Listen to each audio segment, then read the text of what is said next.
ஆடி அமாவாசையை முன்னிட்டு நீர்நிலைகளை பாழாக்கிய ஜென்மங்கள்.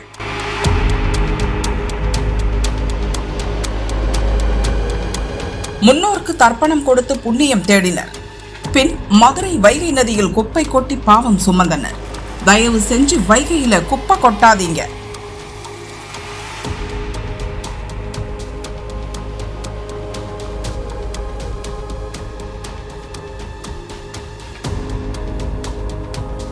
உங்களை கெஞ்சி கேட்கிறோம் என மைக்கில் பலமுறை சொல்லியும் யாரும் கேட்கவில்லை. தர்ப்பணம் செய்ய கொண்டு வந்த பொருள்களை மட்டும் வைகை ஆற்றில் கரைத்து கேரி பையை வெளியில் உள்ள குப்பை தொட்டியில் போடுமாறு அன்புடன் கேட்டுக்கொள்கிறோம். வைகை நதியை தூய்மையாக வைத்திருக்க ஒத்துழைப்பு கொடுக்குமாறு. திருந்தாத ஜென்மங்களை நினைத்து இயற்கை அன்னை வேதனை. அனைவருக்கும் ஆடி அமாவாசை வாழ்த்துக்கள். நம் முன்னோர்களுக்கு தர்ப்பணம் செய்யக்கூடிய நிகழ்வானது இன்றைய தினம் வைகை ஆற்றில் மட்டுமல்ல, எல்லா நீர்நிலைகளிலுமே முன்னோர்களுக்கு தர்ப்பணம் செய்கிறார்கள். முன்னோர்களுக்கு எள்ளும் தண்ணீரும் கொடுத்து தர்ப்பணம் செய்கின்றார்கள். அதாவது அந்த நம்பிக்கையை நம்ம வரவேற்கிறோம். அது அவரவருடைய நம்பிக்கை சார்ந்த ஒரு விஷயம். ஆனால் அது பொது இடங்களில் வரும்போது தான் நம்மளுக்கு பிரச்சனையாகிறது. இன்றைக்கி பொது இடங்களில் இன்றைக்கி நிறைய இடங்களில் பார்த்திங்கன்னா ஒவ்வொரு இடங்கள்லையுமே இன்றைக்கி கேரி பேக்கும் தண்ணி கேனும் பிளாஸ்டிக் பையும் நிறைய தர்ப்பணம் செய்கிறார்கள். அதை திரும்பவும் எடுத்து செல்வதற்கு என்ன வழி அப்படின்னா, அந்த தர்ப்பணம் பண்ணக்கூடிய பொருளோடையும் சேர்த்து அதையும் சேர்த்து இந்த பூ எல்லாம் உள்ளே போடுற மாதிரி அந்த கேரி பையோடையும் அந்த பாட்டிலோடையுமே உள்ளே போட்டுறாங்க. இப்போ மாநகராட்சி ஊழியர்கள் இங்கே அகற்றி கொண்டு இருக்கிறாங்க. ஆனால் அந்த அளவுக்கான ஊழியர்கள் இங்கே இல்லை.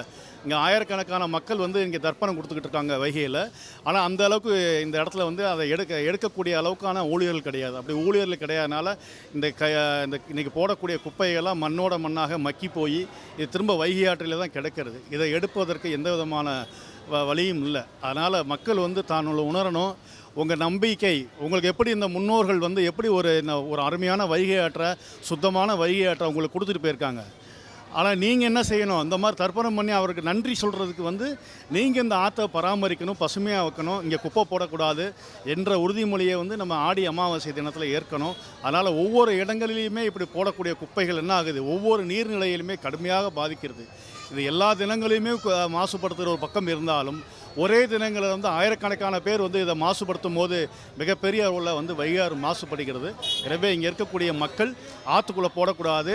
அதை எடுக்கக்கூடிய அளவில் மாநகராட்சி போதுமான ஊழியர்களை நியமித்து இதை எடுக்க வேண்டும் என்று வைகை நதி மக்களை சார்பை கேட்டுக்கொள்கிறேன். எதிர்காலத்திலையும் புராதனமாக இந்த வைகை நதி இருக்கணுன்றதுக்காக தர்ப்பணம் பண்ணுறதுல தவறில்லை. ஆனால் அந்த தர்ப்பண பொருள்களை கொண்டு வரும்போது கேரி பையி மற்ற மக்காத பொருள்களை வைகை ஆற்றுல பண்ணி வருங்கால தலைமுறைக்கு நீராதாரத்தை கெடுக்கக்கூடிய செயலில் நம்ம முன்னோர்கள் வழிபட நேரத்தில் இந்த நேரத்தில் செய்ய வேண்டாம் என உங்களை அன்புடன் கேட்டுக்கொள்கிறேன். ஏன்னா இந்த நதி ரொம்ப புராதன நதி. ஒரு காலத்தில் ஆடி 18ஆம் பெருக்கில் இதே வைகை நதியில் பொதுமக்கள்லாம் அமர்ந்து சாப்பாடு சாப்பிட்டு அப்படிப்பட்ட வைகை நதி இன்றைக்கி வறண்டு எந்த விதமான இதுவும் இல்லாமல் இருக்குது. இன்னும் வருங்காலத்தில் இப்படியே மாசுபட்டு போனால் வருங்காலத்தில் நமக்கு வரக்கூடிய தலைமுறைகள் இந்த வைகை நதியை பயன்படுத்த முடியாத அளவுக்கு வாய்க்கால் அளவுக்கு நம்ம ஆக்கிடக்கூடாது.